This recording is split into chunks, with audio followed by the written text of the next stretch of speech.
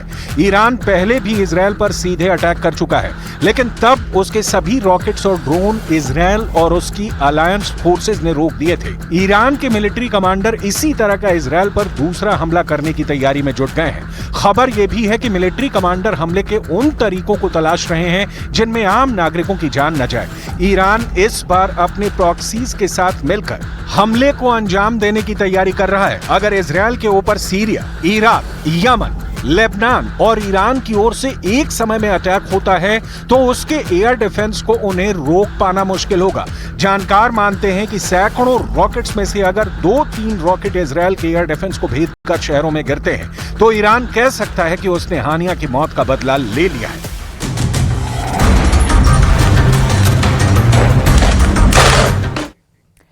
Iran से तनाव के बीच इजरायल के पीएम नेतन्याहू ने अपने नागरिकों को हाई अलर्ट करते हुए कहा कि इजरायल अपने वजूद की जंग लड़ रहा है, तो वहीं ईरान में उसके supreme leader Ayatollah Ali Khamenei के घर में नेशनल सिक्योरिटी काउंसिल की एक बड़ी बैठक होने जा रही।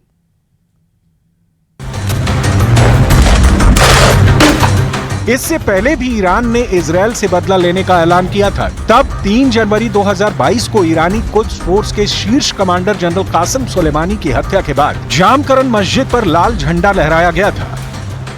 ईरानी कमांडर कासिम सुलेमानी को साल 2022 में राष्ट्रपति ट्रंप के आदेश पर जान से मार दिया गया था। कासिम सुलेमानी इराक में एक अमेरिकी एयर स्ट्राइक में मारे गए थे।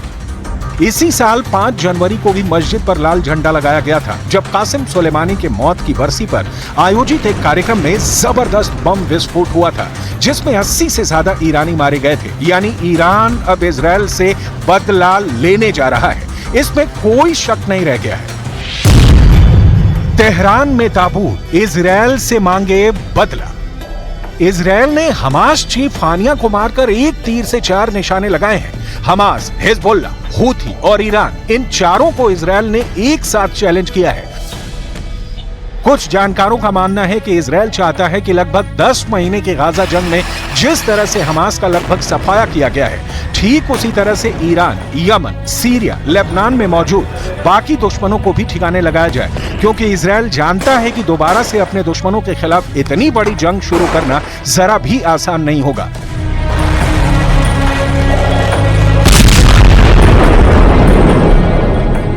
इसीलिए जहां इजरायल ने 30 जुलाई को हिजबुल्लाह के नंबर 2 कमांडर फौज शोकर को बेरूत में मारा, तो वहीं 31 जुलाई को ईरान की राजधानी तेहरान में हमास चीफ हानिया को मिसाइल हमले में मार दिया गया। एक रिपोर्ट में चौंकाने वाला दावा हुआ है कि मिडिल ईस्ट की वेबसाइट अमवाज मीडिया ने दावा किया है कि हानिये की हत्या में उनके बॉडीगार्ड्स का हाथ हो सकता है। इससे पहले फार्स न्यूज एजेंसी ने बताया था कि हानिये उत्तरी तेहरान में ईरान इराक युद्ध के रिटायर्ड सैनिकों के लिए बनी एक इमारत में अपने बॉडीगार्ड के साथ ठहरा था। ये भी बताया गया कि ईरान हानिया की करीबी सुरक्षा टीम पर दोष मढ़ रहा है, जिसका अर्थ ये निकाला जा रहा है कि उनके यहां पर ठहरने और दूसरी जानकारी उसके करीबी लोगों ने लीक की है। ये शक इसलिए पैदा हो रहा है क्योंकि फिलिस्तीनी इस्लामिक जिहाद आतंकवादी समूह का नेता जियाद अल नखला उसी इमारत में एक अलग मंजिल पर रह रहा था, लेकिन उन्हें निशाना नहीं बनाया गया, सिर्फ इस्माइल हानिया की टारगेट किलिंग की गई।